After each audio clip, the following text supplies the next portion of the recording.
Thank you everyone for joining us today, and thank you. Lorena Crosbie is Director of Children's Mental Health in Leeds-Grenville, works out of the Brockville offices there, and she's going to share a little bit about their programs and jump in with questions or any kind of information that you're seeking from Lorena. I know she'll be able to steer us with some answers. Okay? Let's hope, yeah. Welcome. Thank you. Thank you for inviting me. This is, I was saying to Megan a few minutes ago that I was one of the first couple of people in terms of service providers who got together to say, you know what, we need to be doing a better job of attending to the needs of families with kids with an FASD diagnosis or suspected diagnosis. And that was, I'm trying to think of how many years ago that was, but it has to have been 4 or 5 years ago, and we came together with Blantyre County as well to say that let's have a look at what's happening and what's needed and how we can pull together and be more responsive in terms of resources and supporting families. And we had a lot of conversations in the beginning, and I'd have to say things didn't really move along too quickly until we had a parent join the committee and be able to talk from experience, but also, you know, what works, what doesn't work, what's needed, and really educate us. So I put it out there that I've been a service provider for over 30 years, although I'm in the director role. I do have a clinical background, but I am not an expert in FASD in any way, shape, or form.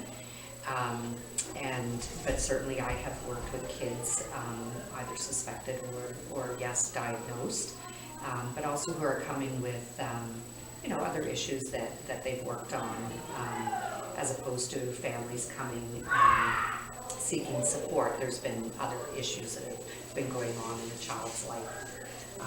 You know, for example, loss of a parent or some type of trauma or that kind of thing. So I'm not unfamiliar with what some of the concerns are that you face, but I would certainly say I'm always wanting to hear and learn more about what would be helpful to families and to the kids themselves.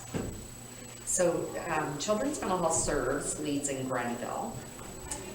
But what would be really interesting for you folks, and I guess for the folks that are out in the larger communities, in terms of across the province of Ontario at least, one of the roles we carry as Children's Mental Health of Leeds-Grenville is that we're a lead agency designated by the ministry for children's mental health. So there are 33 lead agencies in the province. And what our role is in children's mental health is in a leadership capacity within a service area. So our service area is Lanark, Leeds-Grenville. So Children's Mental Health of Leeds-Grenville is what we call a core provider, service provider. Open Doors for Lanark Children and Youth is a core provider in our service area. In my role of the executive director in a lead agency is that I'm responsible to ensure that the services are available across the service area, so all 3 counties, and that it's equitable and accessible across the counties. So each service area executive director for the lead agencies is responsible, has the same mandate across the province. So we come together monthly and meet in terms of furthering the work of children's mental health. So we have designated core services that we must provide across the service area. So you're very aware, services have been fragmented and difficult to navigate, and that's part of the mandate, is to sort this out. So the structure evolved in terms of the ministry would fund this program, this program, this program, this program. But there was never really sort of an overall picture of what services are needed and are they being provided. So it evolved over the years into all these various programs.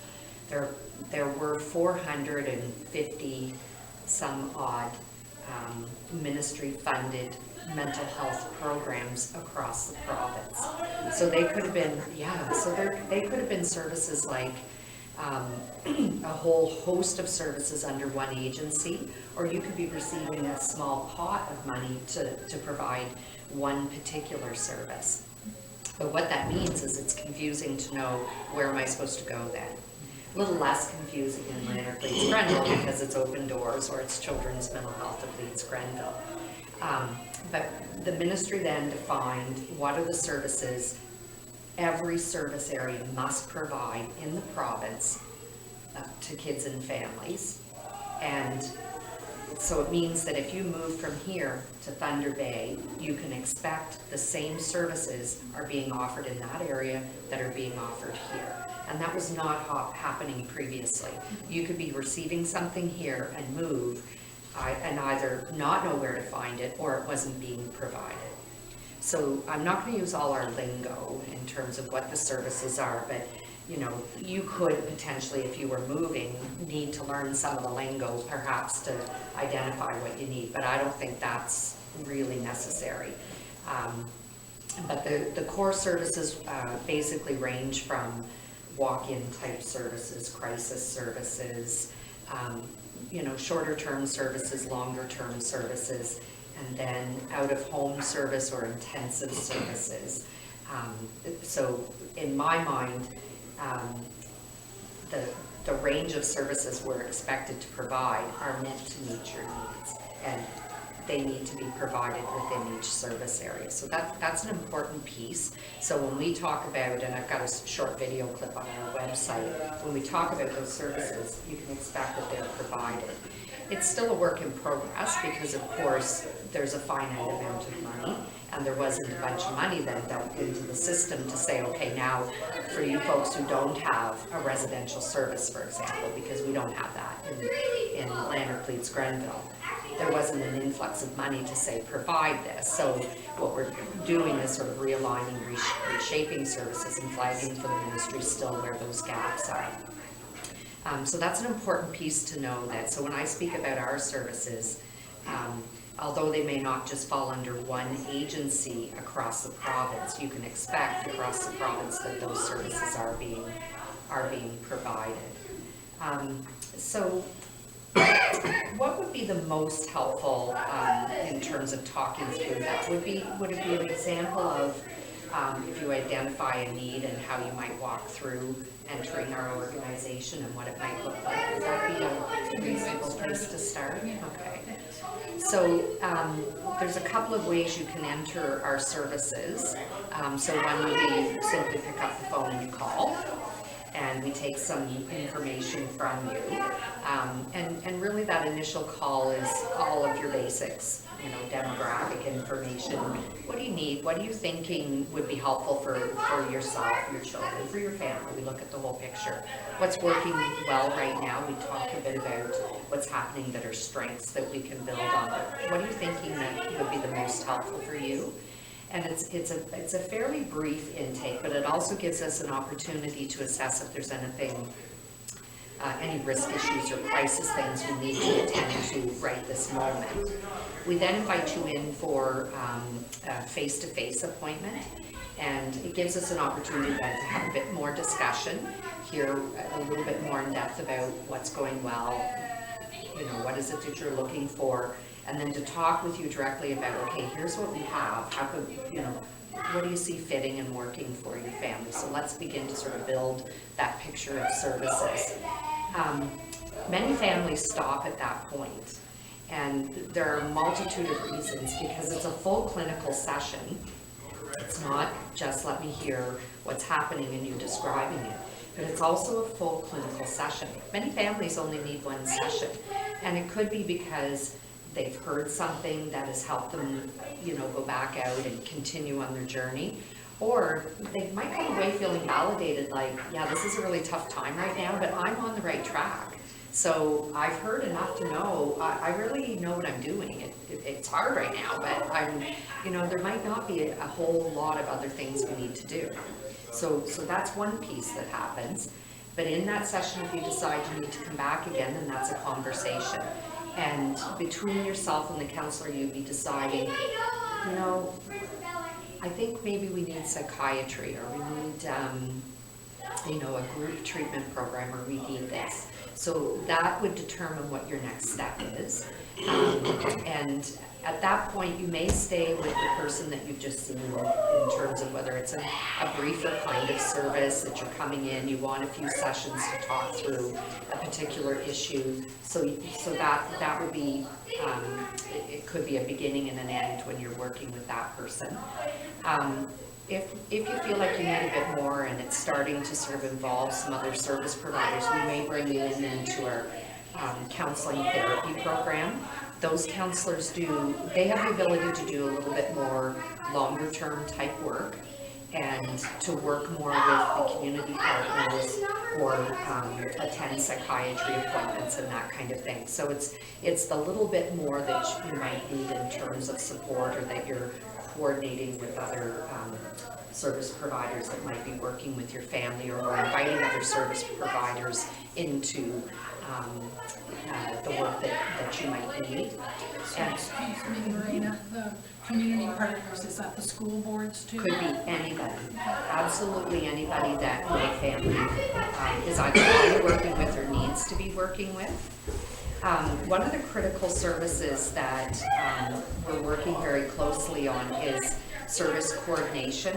So meaning that if you're working with more than one service provider and you don't feel like you can manage to organize what everyone's doing, that someone within that group will be the service coordinator and assist you with that. Many families are capable of doing that on their own, and in fact they do a better job because they know what their family needs, they've got all their paperwork together. I mean, you know, families are capable of that. But there are some families, depending on, you know, what's happening, where you feel like I'm overwhelmed, or I'm new to the area, or I'm new to this system, I do need someone to help.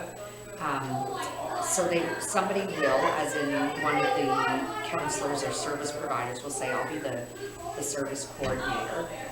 And what that means is we make sure everyone's involved that needs to be involved. If we determine, you know what, we're missing, we need the student support worker from the school involved in our conversation, then the service coordinator can help you determine, you know, do the parents want to invite them in, or do you want us to call and invite them in? So it's meant to be that we're able to sit together, still like a case conference, talk about what's happening and help put the treatment plan together. And within that coordinated service approach, it's to help you figure out what needs to happen right now, what's most important to you or most important to your child. Because everything may feel important, but how do you put that together? Because you all have lives, you have jobs, you have other kids. So how do you put that together? Because you could have, let's say, you know, 4 different service providers and everyone's saying, you need to do this, you need to do this, you need to do this, you need to do this. And it comes down to, okay, and then how do I do that in addition to getting dinner made, going to my job, looking after my other kids? So it's about helping you also work out what needs to happen first, what makes sense for you, but also what makes sense even from, say, a clinical perspective or from what's happening with your family. But you know what, the most important thing is my child's not in school. We need to get that plan in place before I can even think about something else. So that's what we work on. And the ultimate goal will be that you walk away with a plan that has sort of the pieces of what everyone's doing on it. You know who's doing what, so there's a bit more clarity for you too. So service coordination is something that I feel is a really critical approach. And our staff have been trained in Leeds-Grenville. And when I say our staff, not just our staff, school boards, folks in the healthcare system, as in so speech and language, OT, that kind of thing. We've all come together to do training, and the agencies then, you know, are rolling that out within their agencies to support the staff to make sure that we're taking that approach. So if you're not hearing it, you can ask for it if you need that. Lorena, and how have you incorporated our FASD key workers in that whole process? They could be involved in terms of where they become involved with your family is if they're supporting your family. Mm-hmm. I don't know, were you at any of the training that happened? Mm-hmm. You were, Megan? Yeah, okay. You were not, and that's what, yeah, and that's what we're still working on too, is so that when new people are hired, that we have the training, even if we have it on a webinar now, because we brought people together. There were 2 or 3 trainings in Leeds-Grenville, and then we had partnered with Kingston Frontenac so that staff could go sort of wherever they need to based on their schedule. And that's what we're continuing to do, is to try to make sure that the training happens on a regular basis for new staff. And there's also a community of practice for staff to attend, to talk to other staff about how do we do this? How do I fill out this plan of care? What happens if I can't get a community partner to the meetings? So it's to work out some of those pieces that, you know, on the ground come up and be able to learn from each other. So very good question. Yeah. And just integrating them into our systems, right? Because Yep. it's a relatively new role, right? Yeah, Is it a year? yeah. Not even. Well, there is also so our roles are a year, and there's also the actual designated coordinated service planners for each area as well. Yeah. And I think that's been about a year and a half, almost 2 now. Has it been that long? It's hard for me because Definitely more than sometimes a it feels year, like we're yeah. tight, because we're working on stuff way before Yeah. it started, Yeah. before it rolls out right, so I think sometimes those it, specific roles have been about a year and a half, but I think it might have depended on the agency. Like I know Nicole and Lanark have kind of been, a lot of people have already been doing that role for a Right. long time. They've just kind of been designated as that yeah. piece. So the initial intake for service coordination would be through you guys. So it's a number of different ways. It could be that you're already working with 3 people, not us. And what you can start asking for if someone hasn't talked about it formally with your family is, are any of you trained in the service coordination, and are one of you willing to take that on? So it doesn't have to have us involved. We're partnered with the special needs strategy, and that's Margaret Van Beers. So are you all familiar with the connection with Margaret Van Beers? Kids Inclusive, yeah. Kids Inclusive, yeah. So Margaret and I and a few other folks, again, we worked on FASD, but to get the service provider group going, but we came together because children's mental health really wanted to make sure the coordinated services were happening, and at the same time special needs strategy was, so we pulled together to do the work together. So when Megan talks about the designated positions, she's talking about folks who are hired who are really working with the really complex situations. So, and it could be a multitude of things that determines complexity, and that's based on the family's needs. Like, none of us are going to say, oh well, that's the most complex. There's sort of a range of things that would qualify for this sort of service coordinator position. But even if you aren't up at what everyone calls the most complex, matters not to me or to us. All it means is that you have maybe more than one service provider, or you need more than one service provider. You don't know how to go out there and connect with everybody. The rest of us are doing service coordination so that we're making sure that you feel like you're getting help to figure this stuff out, and we're assisting you in organizing what it is that you need in your family. Does that help answer that? It does, and I guess the reason I was asking the question is because in Ottawa, there's one phone number Right. that you call that phone number, and that takes you to service coordination. Correct. And what happens from there is then there's an initial intake where basically the family sits down with the worker and determines, okay, what are the needs, what are all the different organizations, and then they basically take it over there. And from an educator standpoint, from a school standpoint, that's what we do, and it's great, because like if we have a family that's a crisis, we just hand them that phone number and say, go talk to them and figure out what needs to happen from your standpoint going forward now. Right. And so that's why I was asking, because I mean, we're pretty much all in that boat right now. In terms of, I suspect most of us would probably be classified as complex needs, and lots of different service coordination going on. And that's been one of the things that we've been trying to sort out here over the last year, is how like, where do we go to get that process started? Right. How does that begin?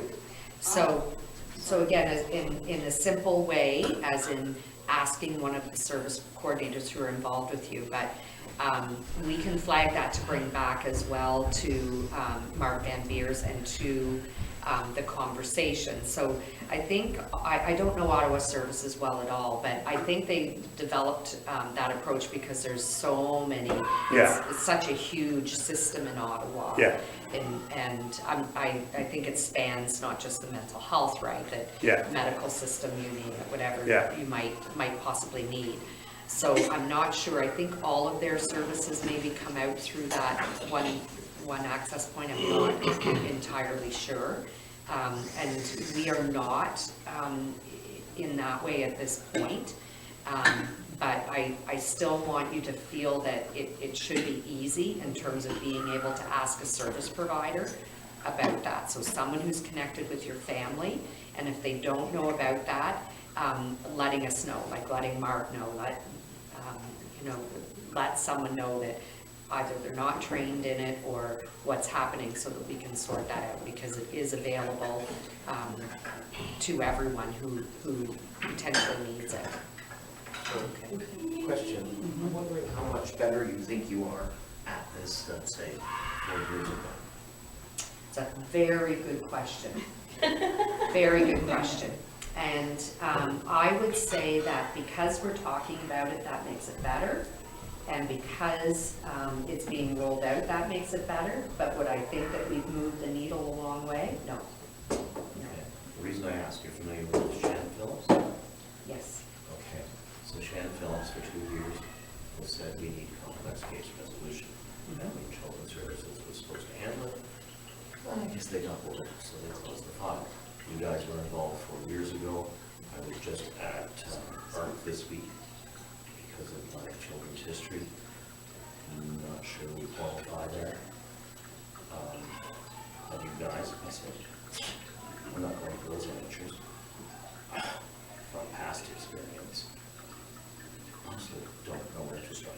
Right. What's the age of your kids? 12 and 10. 12 or 10? So adopted, severe abuse, no idea of the abuse, FASD, developmental trauma, the whole gamut. Right. So we have our complex, whatever you call a complex resolution or case resolution committee that does exist. It operates in the sense of developmental services, so I can only speak to Leeds-Grenville. Leonard County is okay. Leonard County is similar. I just couldn't name all the partners who sit because it's a little bit, I think there are different partners. Developmental services, family and children's services, myself, BDACI, for community involvement, and Community Living North Grenville, who sit there. And the expectation is that people have met with you and your family to determine what your family needs and what would be helpful. And if it can't happen on a service provider level, then you can come to us and say, okay, let's cross the bridge of our mandates and, what we can or can't do, and put together a plan and work with the family to make sure that fits. So if you're going all over the place and it's not happening, you're welcome to call me, and we can certainly make sure that we get a plan together. Now, does this include things like respite? Because that's one of the things we find really challenging, is finding respite for our younger children. Yeah. Especially if they don't qualify for passport funding or anything like that yet. So we're working, so again, it's a small group of us who've come together because respite is something that I've been concerned about for so long. And where I'm concerned is that it's underfunded. So I get $20,000 a year in my budget to provide respite for families. Yeah, wow. So it's ridiculous to even say that we provide that, but I do. But what it means then is that you might need 20 hours, but maybe you're only going to get 10 hours. So I'm not doing that anymore. And if a family needs more, the family's going to get more, and I'm going to go to the ministry to ask for more is my approach, so that, because we're masking the problem when we try to manage with these small budgets, because it's not reflecting the need. So a number of us have come together to say, okay, who currently provides respite services? So again, it's Family and Children's Services in Leeds-Grenville, Family and Children's Services, Developmental Services, BDACI, so anyone who has these bits of money. And so what we've determined is, what are we talking about with respite as well? Because there's a range of respite services a family might need, from a couple of hours a week for their child to be involved in a group activity, or someone coming into your home and, you know, working with, or just having fun with your child while you're able to go and attend to something else, through to someone spending, you know, 10, 15 hours a week with your family, or taking a child out, right through to you need overnight respite. So we wanted to have a picture of what's being offered and what are the problems we're having. One of the biggest problems we all have is hiring staff, or keeping staff, and then we're all, you know, kind of hiring each other's staff, which is a problem, because then we're taking from each other, or keeping staff because we can't provide full-time permanent jobs, so they leave. So, you know yourself, we all need to work our 40-hour a week, but if I can only offer you 10 hours, I can't keep you long-term, right? Or maybe you're getting contracts at different agencies, but you all need the person the same time, so then they still can't do that because it's falling on the same time. So what we're doing right now, we have a student, it's a fellow who works at the Royal Ottawa. He's a nurse, but he's gone back to do, I don't remember the title, but it's at a Nipissing University. It's like a community nursing program or public health administration program.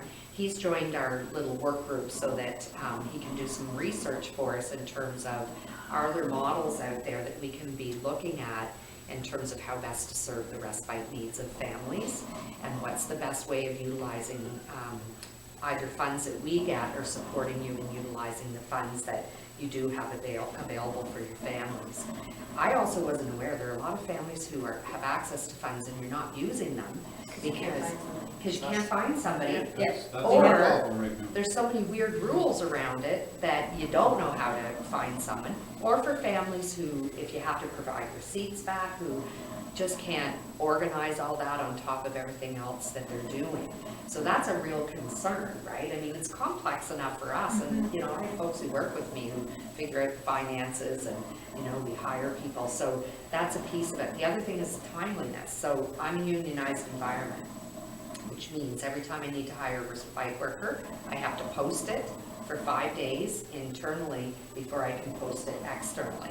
So by the time that happens and I actually get someone in front of you, sometimes the crisis is over. Now, if I'm lucky and I can pick up the phone right away, and our union's good, that, you know, I'll say, look, I have a family, I need someone in there as soon as possible, can I post for 3 days? Then I can offer a contract to someone who already is on our roster, and I can say, are you available for 10 hours? So I can get this going. Or I'll call the other agencies and say, do you have anybody who needs hours that we can work with? So you will do that kind of, because I think that's one of, some of our family's challenges right now is they've got money, Yeah. but they're posting, like you guys, We're right? putting- In kindergarten, Yeah. my son could have taken on 6 adults in one, if handled improperly. Yeah. And I had a daughter who, because of sexual abuse, Yeah. so you have to have people that can understand that. Family and Children's Services, if you don't have a family member, I'm going to do that to them. So Yeah. Marina, you're explaining this in that you're at a max all the time for respite resources? Because you indicate, oh, I've got to post Are we at the max all the time in terms of? of what's available for families. Would I say we're at the max? No, it ebbs and flows as well, right? But my worry is It's not what's in front of me and what I know about, it's the people who need it that Mhm. don't even know where to ask for it. Yes. So you're trying to That's plan that. my bigger worry. It's not always what's in front of me, it's what I don't know about is my big worry. And as a community, that's what we're trying to determine as well. There's what are we funding or what are we supporting, and then there's what's the need. Well, and I can answer to that a little bit, because I think it was you guys last month that were, you had got the funding and you put it out there, where do I find a respite worker? We literally sent it through the group of 50 members saying, does anybody have any ideas where to go and who to talk to? Yes. And we eventually kind of stumbled on through third hand.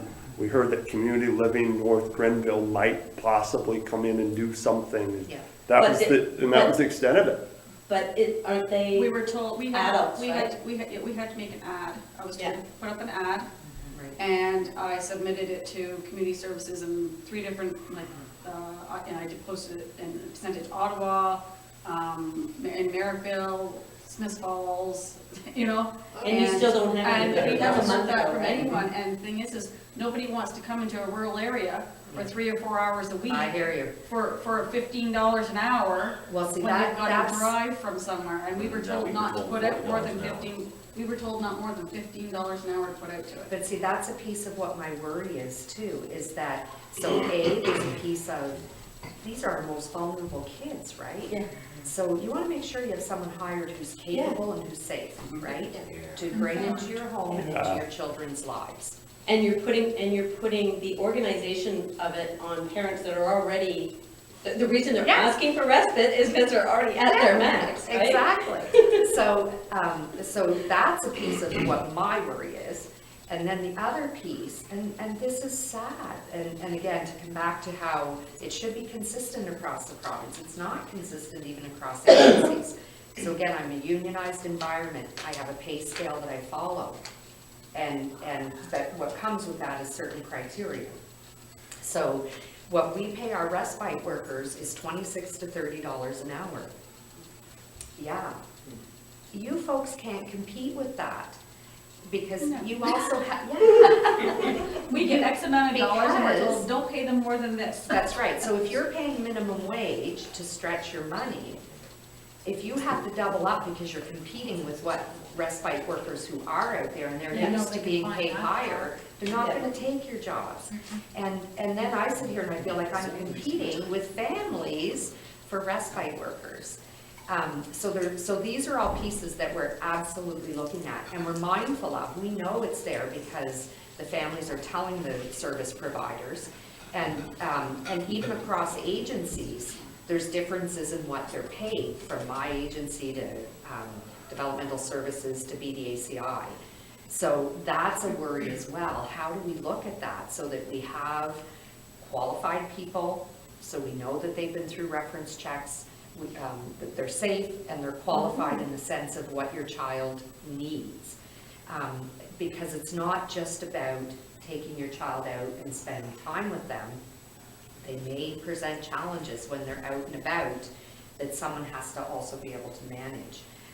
And it's a difference in what you need. Do you need someone to come into your home? So you're there for support if necessary because you manage your child the best. But you can then go off and, God forbid, have a nap or, get your dishes done or spend time with your other children, right? Like whatever it is you need out of that respite time. The other thing is that I didn't even know what all these funding pots are, and I've been in this job 30-some years now. So the first thing I did was say to everybody, okay, let's list every possible funding source we have as agencies and as families, so I know what we're talking about as well. And then let's see what we can do, to possibly stretch everybody's money as far as it can go. So we're in very early stages with that, and I did speak to my ministry supervisor on a number of occasions to say, this is just unacceptable, and you know what? I'm frustrated and I'm a service provider, so I can't even imagine what the families are going through. And how on earth do you advertise and A, you're paying for the advertising, and B, again, get someone who you feel is qualified and able to do the work. the other thing I'm hearing a lot of is, it's the turnover, right, in workers too. So even when you're successful, we're turning over so fast that the most important thing in terms of any kind of clinical, interaction is the relationship, and they're constantly turning over.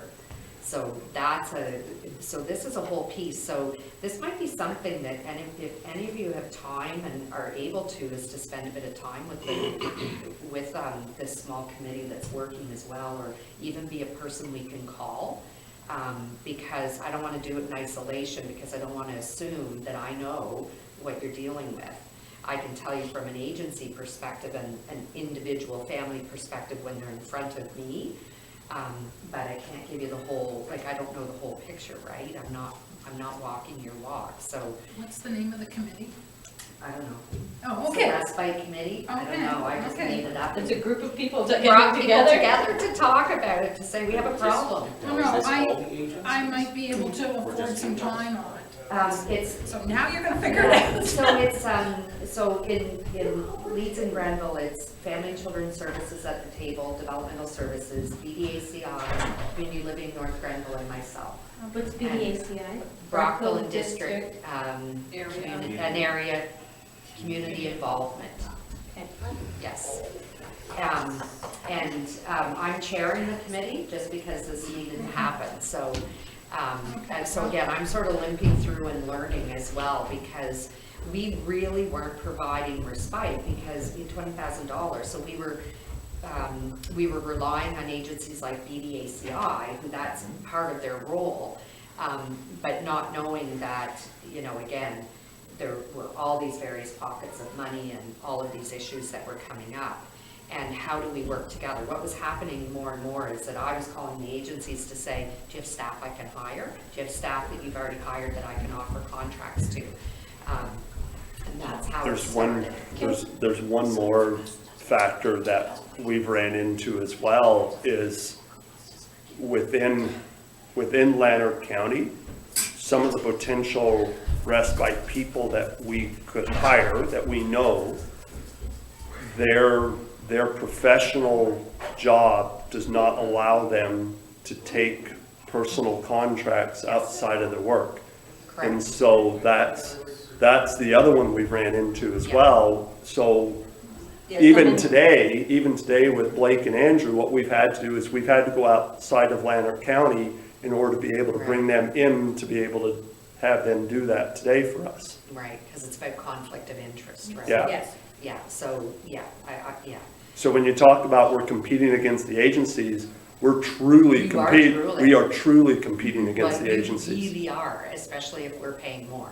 Yeah. That's the bottom line, right? And to me, that's not fair.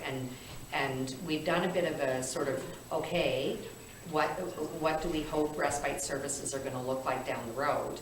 And that's not we don't have a complete picture on that. What we're looking at is, as service providers, what do we hope we're able to do? But we need to bring this in. I'm not sure if anybody else thinks this, but my preference would be, Sorry. my preference would be, we say we need respite, and the agency figures it out for us, Well, right? this is what I'm wondering. But we don't want to be collecting. That's a money. novel idea, yeah. The other problem you've Are got we, sorry. is all your agencies do this. You pay for it, Right. because that's. You guys- And that's what we Go ahead, want to Michelle. do. Go ahead, Go ahead, Michelle. Michelle. Say Get something. your voice in there. All right. Speak louder. Well, I thought I was. So you help find the respite for people, is that what am I asking? If you're coming through our agency, we hire the respite workers. Okay, because I went through BDACI, and they specifically told me, we give you the money, you have to find the. That's how they work. Yes, that's the. So is it right in depending there on who you're is the with? problem, right? Yes. Okay. And because that we don't, we really don't have money, right? When you look at $20,000, No. we really don't have money. Well, I just did my form for next year, and I'm looking at there's no way $20,000 Oh. with what my amount he came to, you wouldn't be getting very far. No, not at all. But